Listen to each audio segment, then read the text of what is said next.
The Rodriguez family Thanksgiving had started like a perfectly choreographed dance.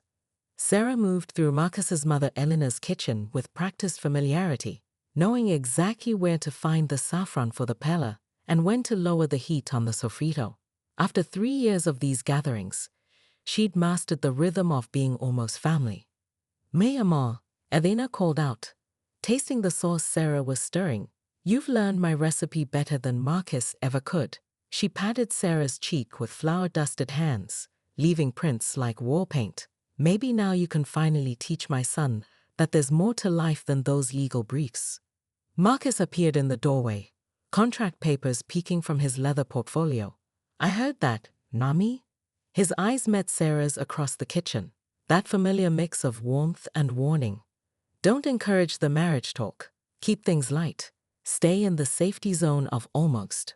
The warning came too late.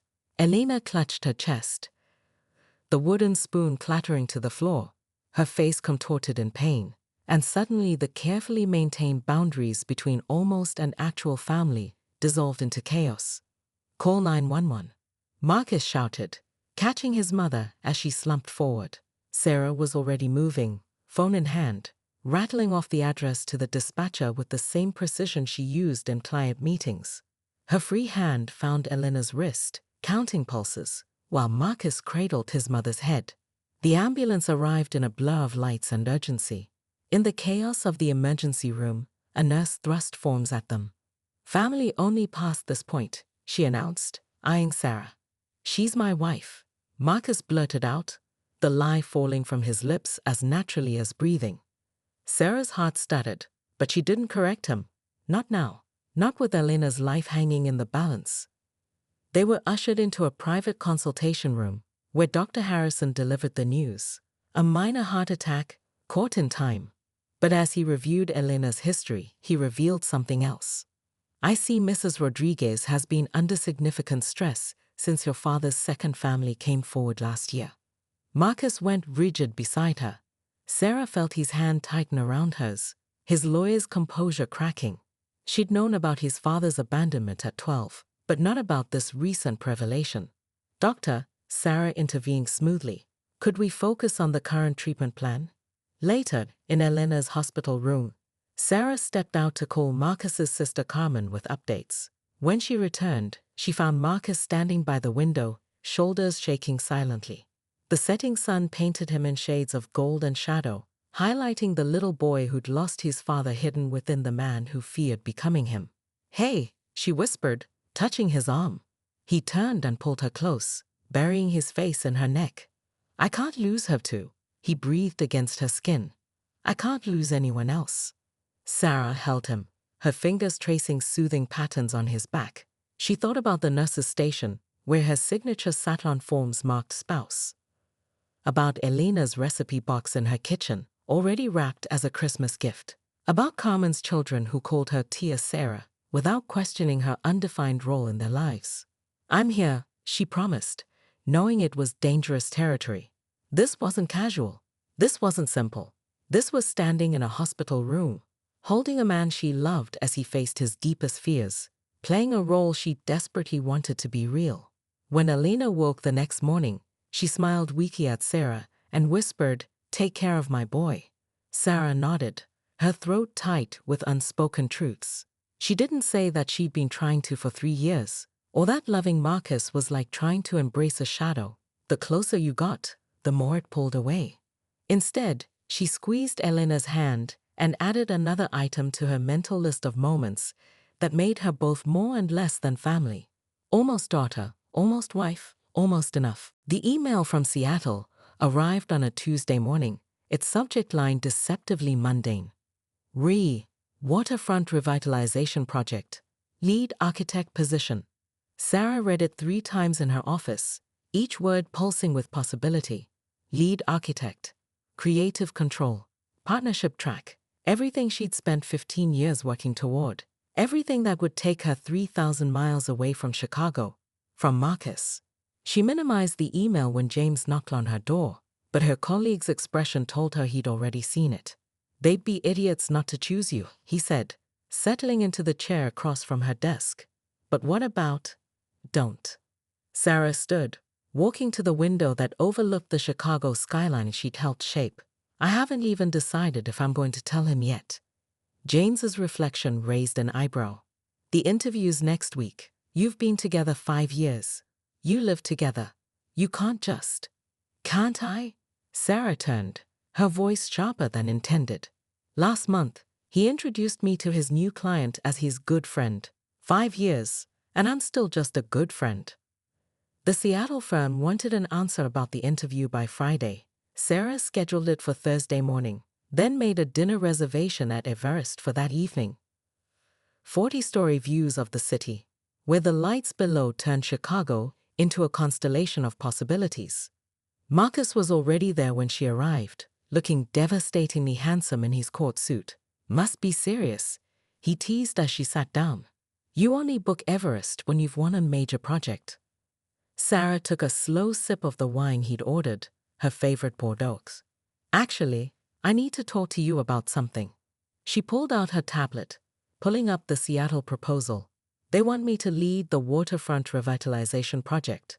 Full creative control, partnership track. She watched his face carefully as he swiped through the designs. Pride flickered there, then something else. Seattle? He set the tablet down. That's quite an opportunity. When would they need you to start? 3 weeks. Sarah's fingers traced the stem of her wine glass. It's a 5-year commitment minimum. Marcus was quiet for a long moment, the city lights playing across his face. Finally, he smiled. That easy, casual smile that had once made her feel special, but now made her feel like another item on his to-do list. We could make it work. Weekend visits, FaceTime. It's not like we need labels or promises, right?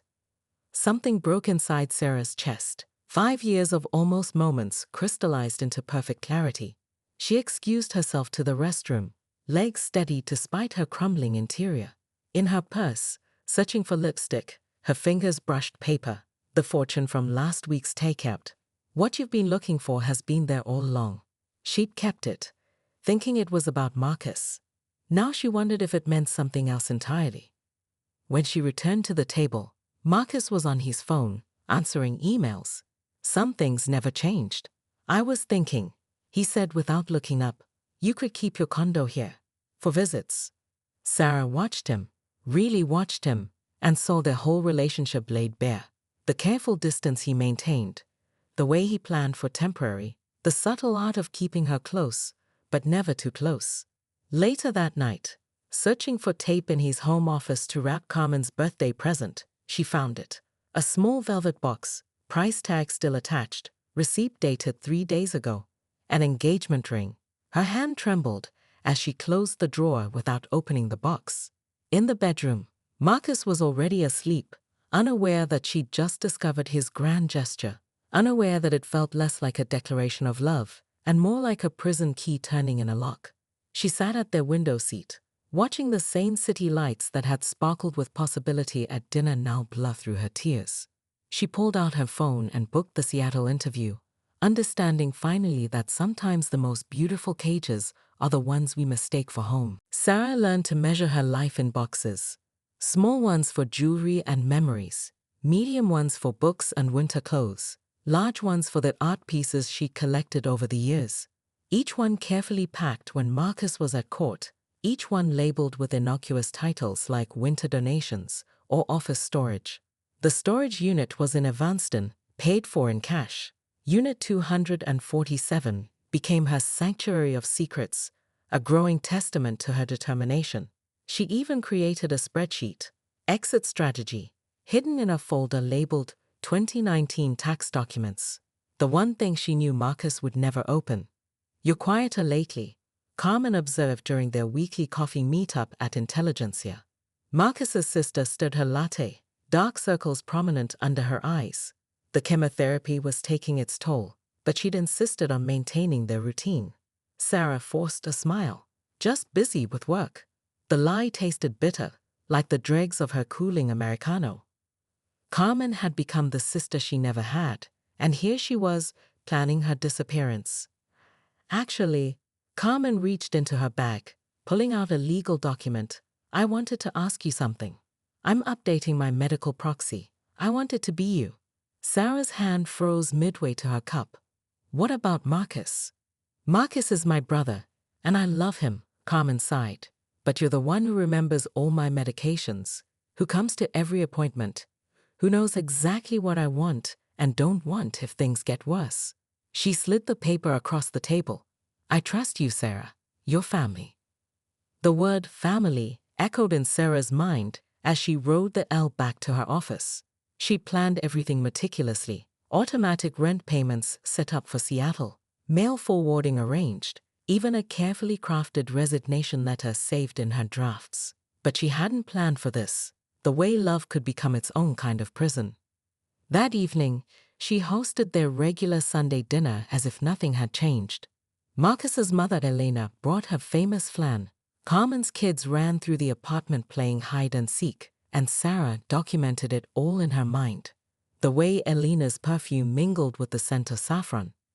How the setting sun painted the walls gold. The sound of Marcus laughing with his niece. In the kitchen, washing dishes with Elena, Sarah almost confessed everything. But Elena spoke first. I've never seen him so happy, mi amor. He's finally letting himself believe in forever. Later that night, after everyone left, Sarah sat in their walk-in closet, surrounded by the spaces where her things used to be. She'd become an expert at making absence look like presence, leaving just enough clothes to maintain the illusion, rearranging what remained to hide the gaps. Her phone buzzed with a text from her support group, leaving toxic relationships. But this wasn't toxic. This was harder. This was leaving something beautiful because it bloomed too late. She pulled out Carmen's medical proxy form, the weight of it heavier than all her packed boxes combined. In the living room, Marcus was working late again, surrounded by case files, exactly where he'd been 5 years ago when she'd first fallen in love with his dedicated focus and brilliant mind.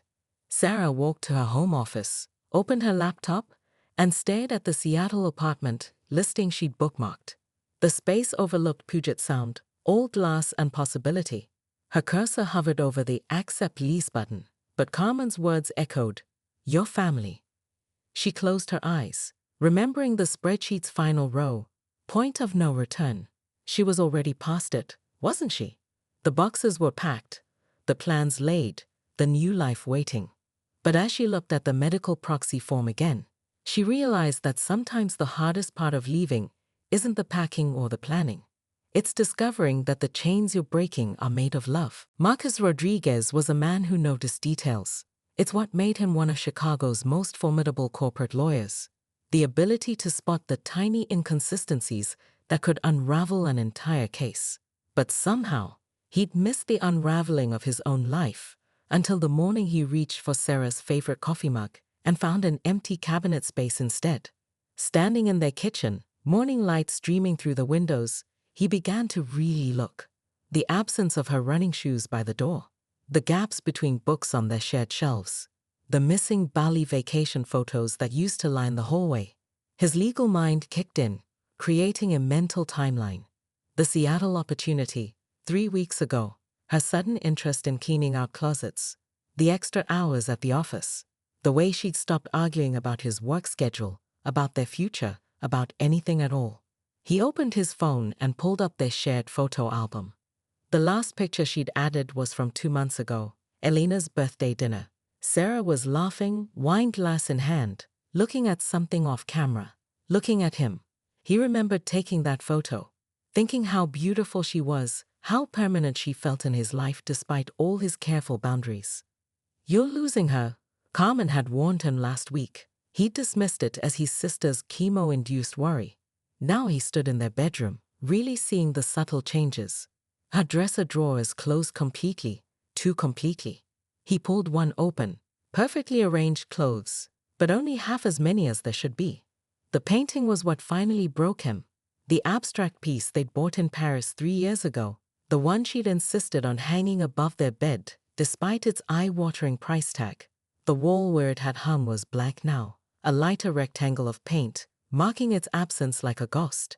His hands shook as he called their art installer. Oh yeah, Miss Chen had me move that piece to storage last week, the man confirmed. Said something about redecorating. Marcus sat on their bed. Was it already just his bed? And did something he hadn't done since that day in the hospital with his mother. He let himself feel everything he'd been carefully avoiding for 5 years. The next morning, he began his own campaign. If Sarah was methodically dismantling their life, he would rebuild it just as methodically. He started with small gestures. Her favorite pastries from the French bakery in Lincoln Park appeared on her desk every morning. He rescheduled court appearances to make it home for dinner. He even booked them couples therapy, leaving the appointment card where she would find it. "You seem different," Elena observed when he stopped by for their weekly lunch. "More like yourself." Marcus stared into his coffee. "I think I'm losing her, mommy." "My hero." Elena reached across the table, taking his hand. "You can't lose something you never let yourself have." That night, he came home early, arms full of groceries to cook Sarah's favorite meal. But their apartment was empty, and when he went to change out of his suit, he noticed something else. The tiny velvet box he'd hidden in his desk drawer had been moved ever so slightly. She knew. His phone felt heavy in his hand as he typed out the message he'd been holding back for 5 years. "I need my wife to come home tonight." As soon as he sent it, more followed, years of unspoken feelings breaking free like a dam bursting. "I've been an idiot. I know what you've been doing. Please don't leave." In the silence of their apartment, surrounded by the spaces where Sarah used to be, Marcus finally understood. Sometimes you don't know you're ready for forever until forever is walking out the door. Sight Modern hadn't changed in 5 years. The same crystal chandeliers caught the sunset, scattering light across white tablecloths like scattered diamonds. The same sommelier who'd served them on their first night together approached with a knowing smile. Even their table was the same corner booth, overlooking Michigan Avenue, where Chicago spread out before them like a promise waiting to be broken. Sarah's fingers traced the stem of her wineglass, a nervous habit Marcus had once found endearing. Now it felt like a countdown.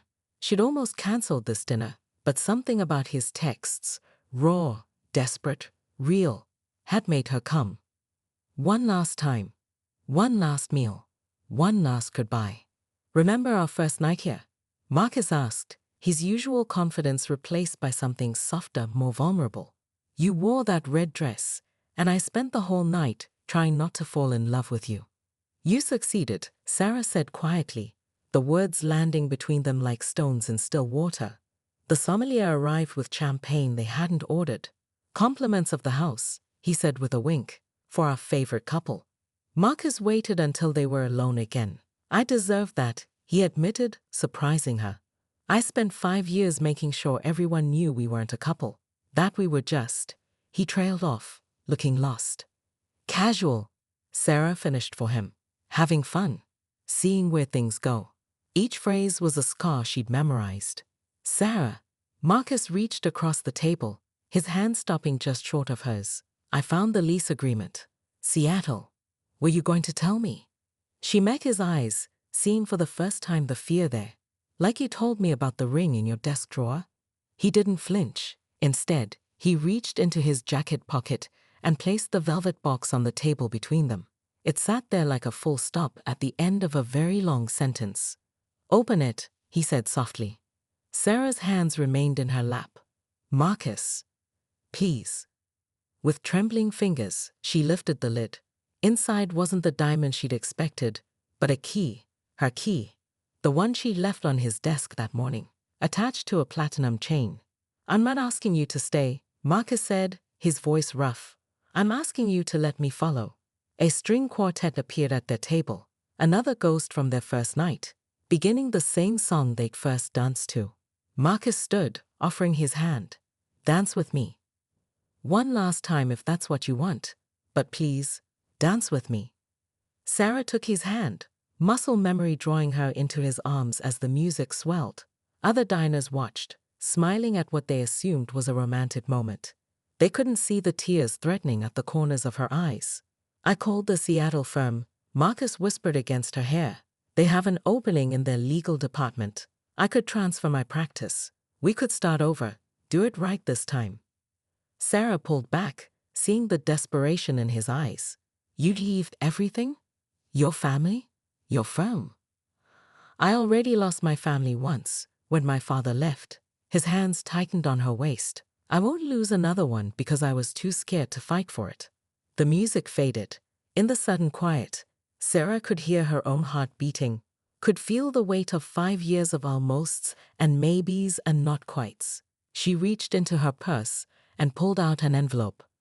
I wrote this for you, she said, placing it in his hands. About why I have to go. About why following me won't fix what's broken. Sarah, please. She pressed a finger to his lips, tasting salt when she realized she was crying. You taught me something important, Marcus. Sometimes love isn't about holding on. Sometimes it's about being brave enough to let go. She slipped out of his arms as the quartet began another song. Behind her, she heard the envelope tear open, heard his sharp intake of breath as he began to read. She didn't look back. She'd spent 5 years looking back, waiting for him to catch up. It was time to look forward. 6 months could change everything. Sarah stood in her Seattle office, watching ferry boats cut white paths across Puget Sound. The morning fog was lifting, revealing the Olympic Mountains in the distance, a view she'd stopped taking for granted but never stopped appreciating. Her new office walls told the story of her journey. The Paris abstract, the one she'd secretly removed from above their bed, now hung opposite her desk, transformed from a symbol of what she'd lost into a reminder of what she'd gained. Beside it, a collection of photographs mapped her new life, breaking ground on the waterfront project, hiking Mount Rainier with her team. Carmen's last day of chemotherapy. She'd flown back for that, of course. A soft knock interrupted her reflection. Miss Chen. Her assistant Rebecca poked her head in. The community board is ready for your presentation on the Sustainable Housing Initiative. Sarah gathered her materials, pausing to straighten the small plaque on her desk. Sarah Chen, lead architect and partner. Some dreams, she'd learned, only came true when you were brave enough to choose them. Her phone buzzed as she walked to the conference room. Marcus's name appeared on the screen, making her heart stutter the way it always did, even now. His message was simple. I understand now. I'm sorry it took losing you to learn. She sat in her chair at the head of the conference table, letting the familiar weight of responsibility ground her. 6 months ago, she wouldn't have been able to read his message without crying. Now, she felt something different. Peace. Her fingers hovered over the keyboard, remembering all the ways they'd almost made it work. The dinners with his family she still missed. The way he'd finally offered her everything she'd wanted, just moments too late. The letter she'd left him that night at Site Modern, explaining why timing wasn't just about the right person, but about being the right version of yourself. Thank you, she typed back. I hope you find what you're looking for. She added his message to a folder labeled Past, not archived, not deleted, just properly placed in the story of her life. Next to it, a newer folder held messages from Kate, the environmental lawyer she'd met at a waterfront planning meeting 3 months ago. Their coffee meetings had turned into dinners, then into something that didn't need labels to feel real, ready to dazzle them. Kate appeared in the doorway, early for their lunch date. Her smile still gave Sarah butterflies, but a different kind, the ones that came with possibility rather than uncertainty. The community board members filed in as Sarah pulled up her presentation.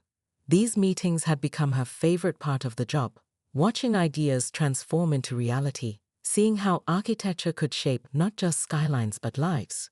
Before we begin, she addressed the room, her voice steady with the confidence she'd fought to claim. I want to share our vision for what this space could be. As she spoke about sustainable housing and community gardens, about spaces that could grow and change with the people who inhabited them, Sarah felt the last pieces of her old life settle into place. She'd spent 5 years trying to build a home in someone else's carefully constructed boundaries. Now she was building something else, a life designed entirely on her own terms. Her phone buzzed again. Kate, sitting at the back of the room, had sent her a photo of them from last weekend's kayaking trip, captioned, "Dinner with Emma tonight? She's excited to show you her science project." Sarah smiled, thinking of Kate's 12-year-old daughter, who'd already claimed a corner of Sarah's apartment for her homework. Some things didn't need 5 years to feel like family. Some things just needed the courage to begin.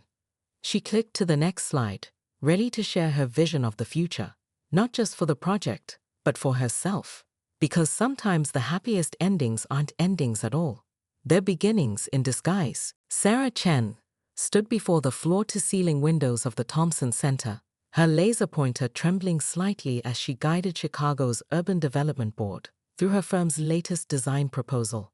The morning sun caught the silver threads in her carefully pressed charcoal suit, a power outfit she'd chosen specifically for this career-defining presentation. As you can see, the sustainable materials we selected for the facade will reduce the building's carbon footprint by 40%, she explained, her voice steady despite the chaos erupting in her purse. Her phone had been vibrating incessantly for the past 3 minutes. 3 board members exchanged glances, but Sarah pressed on, years of professional poise keeping her focused. Until the 4th vibration came, followed by the distinct chime she'd set for Marcus's messages. Sarah's colleague James smoothly took over the presentation as she reached for her phone, apologizing with a practiced smile about an urgent client matter. But as her screen lit up, the carefully constructed walls of her double life began to crack. "I need my wife to come home tonight." 5 words. 5 simple words that should have made her heart soar after 5 years of keeping things casual and just seeing where things go. Instead, they made her stomach clench with the same nervous energy that had driven her to book a one-way ticket to Seattle just yesterday. Her fingers brushed against the velvet box in her jacket pocket, not Marcus's ring, but her own engagement ring from 8 years ago, from a marriage she'd never told him about. She'd found it last night while packing, a reminder of another life she'd once thought was perfect. "Ms. Chen." Board member Patricia Walsh's voice cut through her thoughts.